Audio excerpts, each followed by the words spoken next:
قوم پرستی او دا تفریقه په افغانستان ته چا راوړي؟ دا د چا پروګرام دی؟ ای زما پښتنو ورونو، یا زما تاجک ورونو، یا زما ازبک ورونو، یا زما هزاره ورونو، یا زما نور ترکمن ورونو، د ډاکټر صاحب نجیبه پورې خو په افغانستان کې قوم پرستي نه وه که نه؟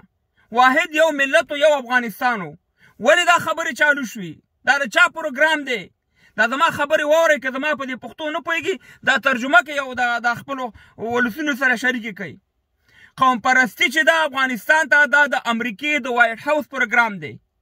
ځکه خو جو بایډن وویلې چې افغانان یو ملت نه دی. د څه معنا څه مطلب دی؟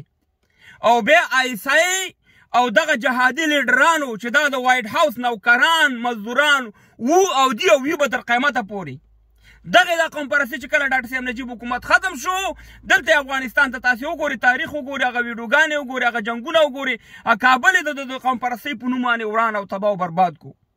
که اوس موږ دلته راځو په سوشل میډیا باندې یو بل ته توهین کوو، یو بل ته کنځلې کوو، نو خو دا خود موږ او تاسې د امریکې او د آیسای او د دغه جهادي مزدورانو د دغه پروګرام عملي کوو، افغانستان تباه او برباد کوو. ګورئ افغانان ورونو، دلته شل کاله او نه پښتانه ټول طالبان دي. موږ وروره آزاد خلک یو، طالب به 1 لکۍ 2 لکۍ، پښتانه خو ټول طالبان نه دي. خو زه پوښتنه د هغه خلکو نه کوم چې 20 کاله دلته په افغانستان کې حکومت و، 20 کاله افغانستان تباه او برباد کو، ډالر یې هغې ووالې، وزارتونه هغې واغسته، ما ته یې وروره د نوکر حساب هم نه کوم، یعنې ما ته یې د یو مزدور په سترګه هم نه کتل په افغانستان کې. زه خو پښتون یم، افغان یم، د مشر ورور یم د دې افغانستان. او همدغه خلکو به امریکایانو ته زما کورونه ښوده چې دا پښتانه چې دي دا دهشتګرد دي، دا پښتانه چې دي ترورستان دي، او په دې باندې بمونه ورګزار کا.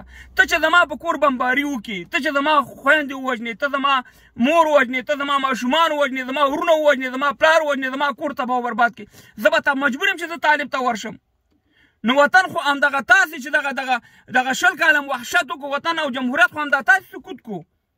اوس دلته راځئ چې یاره د ظاهرشاه او د اشرف غني صاحب او د پلاني او د بستاني او دغه نه وایي زه پښتو یې نه وایي زه عجیبه خار دی. هلته راته وایي چې ته قوم پرست یې، هلته چې زه ستا په ژبه خبرې کوم، د ارګ ژبه چې وه دا د 2 رسمي ژبې په افغانستان کې، مګر په کابل کې 90% دري ویل کېده.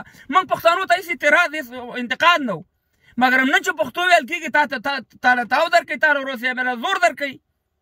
نو ولې ته ولې په دې نه موږ یا زما ورونو د دغه 8 کسانو یا 10 کسانو په خبرو کې به موږ نه راځو. موږ ټول افغانان یو، موږ امو ته راباسي نه چې دا یوه خاوره ګڼي، د افغانستان ملي شی نه مني، زموږ ورور دی. که هغه طالب وي او که غیر طالب وي، که هغه تاجک وي او که ازبک وي او که هزاره وي، او که دا شی نه مني، خدای دې کړي چې زما پښتون وي، زه په قصه کې نه یم. نو دلته ګورئ که شمس پکتیوال او حسیب او د نادري ورور خبرې وکړي، دې کې افغانیت و، دې کې غیرت و، دا د افغانستان د اتحاد او د دفاع خبرې وي. ګورئ ورونو، خلک به ورته په هر نظر ګوري، مګر هم ګورئ هغه اختلاف په خپل ځای دی، مګر حقیقتونه دي چې موږ قوم پرستي موږ پښتنو کې نشته دی. وایه زما تاجک ازبک ورونو، موږ کې که قوم پرستي وي افغانستان بیا نه دا کېږي، ځکه موږ به یو متحد وي، معامله به ختمه. موږ ټول تقسیم یو، د خوست پښتون یو رقم ته دی، د ننګرهار پښتون بل رقم ته دی، د قندهار پښتون بل رقم ته دی، د لغمان پښتون بل رقم ته دی. ولسوالۍ په ولسوالۍ سره موږ جوړ نه یو. تاسې په موږ باندې دا الزام لګوئ چې یاره تاسې قوم پرست هستئ. موږ قوم پرست نه یو، ځکه موږ ټول تقسیم موږ خپل پښتانه او همداسې تاسې هم هستئ. راځئ چې د اتحاد دپاره کار وکړو، د افغانستان د یووالي دپاره کار وکړو. او څوک هم چې دغلته ناست او دا وایي چې یاره موږ به د خراسان چغې وو، د بل چغې به وو، د بل بیرغ، دا یو شی هم نه دغه کېږي. ته یقین وکړه چې د پښتون نه علاوه ته په افغانستان کې کامیابېدی نه شي چې تا سره پښتون نه وي. او دا یو خبره یاد ساته که جهادي څومره تنظیمونه دي، که هغه دا وو او دا موجوده وو، دا ټول خارجیانو جوړ کړي دي. دا موږ او تاسې په خپل سر باندې نشو جوړولی. یعنې وګوره اوس 40 میلیونه نفوس دی، د دې طالب په مقابل کې د یو جبهه جوړه کړي که نه.